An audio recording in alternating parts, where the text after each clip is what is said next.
Chapter 25. Flowers. Poor monster. He really wasn't anywhere. He'd gone and there wasn't anything I could do to bring him back. And Mum had seemed so happy with Superdan that it made me feel really sad for Dad. I wanted to see him and check he was okay. I could also ask him if he had a beagle, although I was holding out much hope now.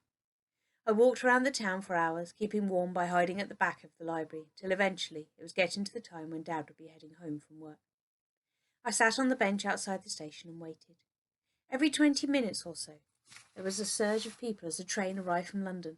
It was just as it had been the other morning when Dad had dropped his phone. But this time the crowds were walking in the other direction and not as quickly. Another rush of people, a lone man, came slowly through the ticket barriers and out onto the street. It was Dad. His cheeks were red and he had deep grey bags under his eyes. His forehead had creased and he looked absolutely awful. I hated seeing him like that. My mind whirled as I tried to think of something I could say to help him. I looked along the high street and then had an idea. I ran past Dad and stopped in front of the florist's. It was closed, but that didn't matter. I didn't need to go in.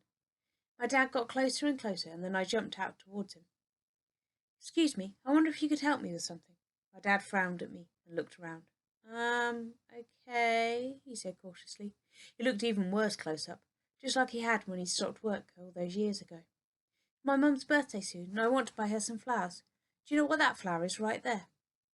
I pointed to a photograph of a red flower that was in the florist's window. My dad took a step closer and looked at the picture. Yeah, it's a rose." "Ah, right, and what about that pink one there?" I said, pointing to a vase in the window. My dad looked at me like I was losing the plot. "She likes pink, you see, so I want to make sure I get the right kind." Dad huffed and then looked in the window. "That's a dahlia," he said. "A dahlia? Brilliant. Wow, you really do know a lot about plants and stuff, don't you?" My dad shrugged. "No, not really. They're quite common. Well, good luck with your mum's birthday." He walked on and I stumbled along beside him. "I'd say working with plants must be quite relaxing, wouldn't you? I mean, who would choose to work in a stuffy office when you could be outside in the fresh air?" My dad took a sideways look at me and then stopped. "Hang on. Aren't you the kid who picked up my phone for me the other morning outside the station?" I opened my mouth and shut it again. No, I don't think so. I don't remember that anyway. There must have been someone else." He shook his head and turned and carried on. I felt my stomach knot. I followed a few paces behind him. When Dad had been off sick from his stressful job, we chatted in the garden. I was sure that something I'd said had made him decide to quit his job and go back to college. Maybe I could try again. I caught him up. "You know, I was just thinking of something someone told me once," I said. "Something about work." "Oh, yeah? What was that, then?" he said, not looking at me. I was irritating him now, I could tell. What this person said was, "Why do a job that you don't like very much?"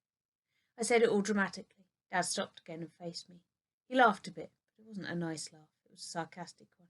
"Yeah, well, life doesn't really work out like that, I'm afraid." "But it does. I know this man. He's a bit like you, actually. He had a job and he hated it, and it was so stressful that it made him ill. And he carried a brick around in his pocket, but he didn't always notice it was there, or something like that. But then he decided it wasn't worth all the misery, and he quit. He became a gardener. Maybe you could do that, seeing as you like flowers and stuff." My dad smiled. "Well, that's great. Good luck to him. But I've got rent and bills to pay, and sometimes life doesn't work out in your favour, you know?" He walked away with his head hanging low. This time I didn't follow him. I just watched as he disappeared into the distance, getting smaller and smaller and smaller. I didn't get it. I said exactly the same thing to my dad, but this time he hadn't even thought about it at all. Why hadn't it worked? I didn't get a chance to ask him about Monster. I had to find a way back to proper life, where things were normal. But first I had to work out how I'd been erased. It had something to do with that egg in Reggie's cabinet. I was sure of it. As I walked, I spotted two girls outside a shop. One of them had a high ponytail, and I realised it was Bex. She had her arms folded and was facing another girl. It was Claudia, her worst enemy in the world. I got closer and closer and I could hear what was going on. "I can't go back in there," my sister said. "The guy's seen me too many times. He's getting suspicious. You've got to do it." Claudia flicked her hair from one shoulder to the other. "Don't be stupid," she said. "That's what you're for. I'm not getting caught." Claudia took a step closer to my sister, so her face was just inches away from hers, and then said something through gritted teeth which I couldn't hear. Bex kept her head down, and then Claudia strutted off along the high street.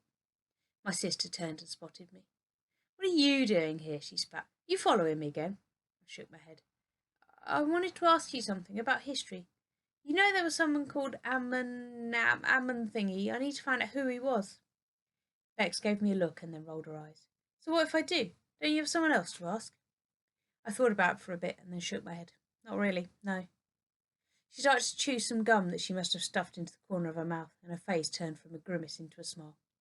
Look, tell you what, if you do something for me, then I'll tell you what they mean, okay? I stared as her mouth went round and round and round. What do I have to do? I asked. Beck looked around her. I want you to get a new phone case from the shop on the high street, the one that does repairs. Do you know it? I nodded. It was a tiny shop between a chemist and a clothes shop. Get in there tomorrow, get the case for me, and I'll tell you who Amundsen was. She took her phone out of her pocket and swiped at the screen. She turned it towards me and showed me the image of a phone case with a Union Jack design on the back. It's got to be exactly that one or the deal is off, okay? I stared at the picture. Obviously, it goes without saying, if you get caught, it's totally your problem. And if you mention any of this to anyone, then you'll live to regret it. Meet me in the library during lunch at 12:30, okay? I nodded again and she walked away. I couldn't believe my sister was blackmailing me into stealing in return for telling me something about history. It was bonkers. I fought back tears and began to walk slowly back towards Reggie's house. I didn't want to be in this world anymore. I wanted to be back home where my sister was a nerd and would never steal anything in her life. I wanted my dad back doing the job he loved and to see my mum without a stupid boyfriend. I wanted to see my best friend Charlie being his usual nerdy self again. But most of all, I wanted my dog. I wanted Monster to be alive again so I could give him the biggest hug ever. I'd have enough of being erased. I wanted to exist again.